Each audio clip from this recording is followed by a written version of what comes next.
Hello and welcome back to Frogboy X1 Gaming. I'm Andrew and today we're talking about the potato again. It seems that Ubisoft is bringing the Crew 2 to 60 FPS on Xbox Series S with the new update that it's getting here. They just posted this on Twitter. It's getting a new update, and the PlayStation 5, the visuals will be going up to 1440p in the 60 FPS mode. So that's pretty cool because right now as it sits, Xbox Series X is right around 1440p.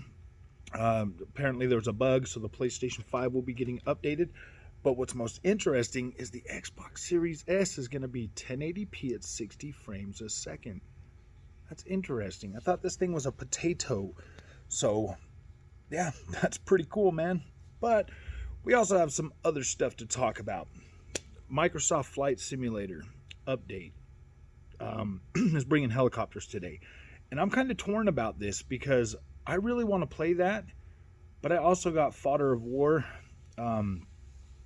Ragnorok to try to beat this weekend. But I'll tell you guys, man, if I'm being honest, if I'm being 100% honest, I'm in Alfheim right now, and man, I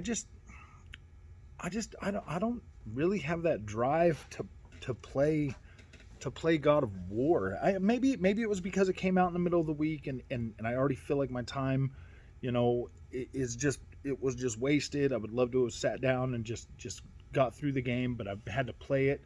I've had to play it in like 2-hour blocks. So it's given me plenty of time to like sit back and, really think about what I just played in those 2 hours. And it's making it a lot harder for me to it's making it a lot harder for me to really enjoy this game because it's just been so slow, and like the story content and everything that I've experienced so far, it's just like interesting, like I played like that whole first hour and a half up to just past the Thor fight, in that first playthrough, and then I sat there and I thought about it and I thought about it and I thought about it. And the more I thought about that whole freaking intro, that it was like an hour and 18 minutes or whatever, the more I thought about that, the more underwhelming it felt. It just felt super underwhelming compared to 2018. 2018, I'm not saying that 2018 wasn't a perfect game for me either. Like I feel like God of War 2018 was probably a solid 8 for me. I feel like last generation I moved more away from those linear story games and got more into like the open world games. So stuff like Horizon Zero Dawn and Ghost of Tsushima and stuff like that, those games really stand out to me more than the single player story, linear story driven games. If they're shorter, they're not too bad. Like Plague Tale Innocence was pretty cool. That game was like 6 to 8 hours or something. Hellblade, was like 6 hours, and those were amazing. Those were great games. They were priced appropriately. So those were pretty good experiences. I really do feel the more I play God of War Ragnarok, the more I feel like this game is a DLC. The more I feel like, oh man. And then I looked up the how long to beat, and it's like 21 hours, and I'm like, oof. And then I go back and I think, I'm like, dude, didn't Assassin's Creed Valhalla get a Dawn of Ragnarok update that was like 35 hours for like $40? It was like 35 hours of gameplay with another big giant map, more story content for like $40. And it just makes me think, it's like, man, I know that the Sony PlayStation Studios put a lot of work into the visuals and stuff, and that's great. I mean, like anybody who looks at God of War Ragnarok, anybody who looks, because it looks so good, if they look at it, they're like, oh my gosh, and like once that honeymoon phase wears off, because when you're like in it and you're playing it, like if I would have started, Saturday morning and just started playing, I think my opinion on it would have been a lot different. But seeing as I've had to break up my play sessions with it, that honeymoon phase with the visuals kind of wore off pretty fast. And I'm playing this on my 1440p monitor. I'm going to check it out on the 4K today. I'm going to see how that looks. But as it sits right now, like that honeymoon phase with the whole visuals thing wore off pretty quick. With God of War, the camera placement and the combat has always been with these last two games. It's just been like it's not like it's not like it's unplayable, but it's not. It just doesn't feel ideal to me. I know that we started this with an Xbox Series S video, and then we got into this whole God of War Ragnarok thing, and I do apologize for that. But I really am feeling like I want to go home and I want to check out Flight Simulator. So this is kind of just like we'll do this as a news update video. But other than that, guys, I've gotten so many games, and I really like, I don't know, man. I feel like I don't want to waste this weekend playing God of War Ragnarok.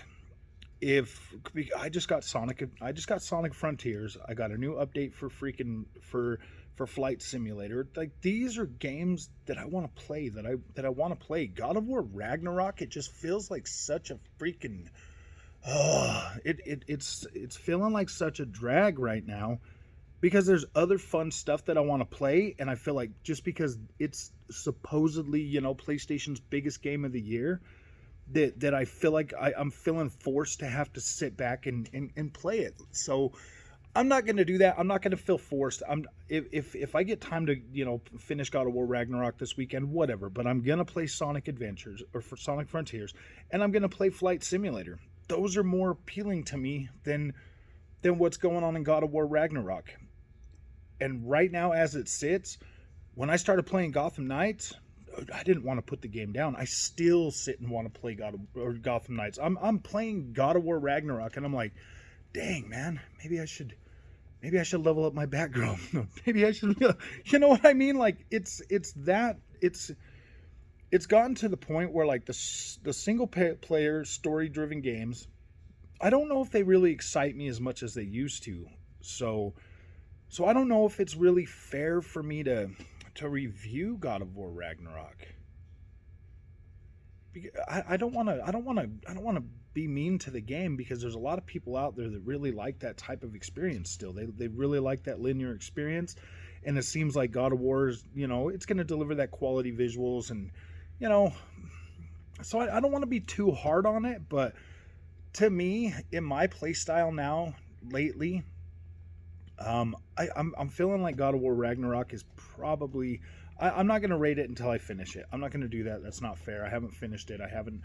I'll play it, but I'm just warning you guys now that my updated coverage for God of War Ragnarok might be a while, and I'm probably not going to put out the playthrough videos. I'll put out the ones I've already got, but I don't know if I want to keep recording it, because it's just taking too long, and I get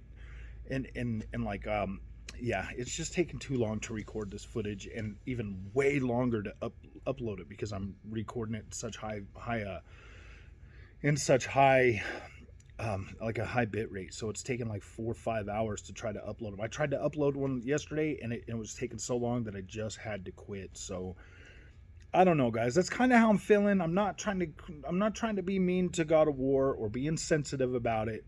I know people out there that are loving this game. I know they're there. Me personally, I feel like I've just moved more toward open world experiences than I have the single player narrative games.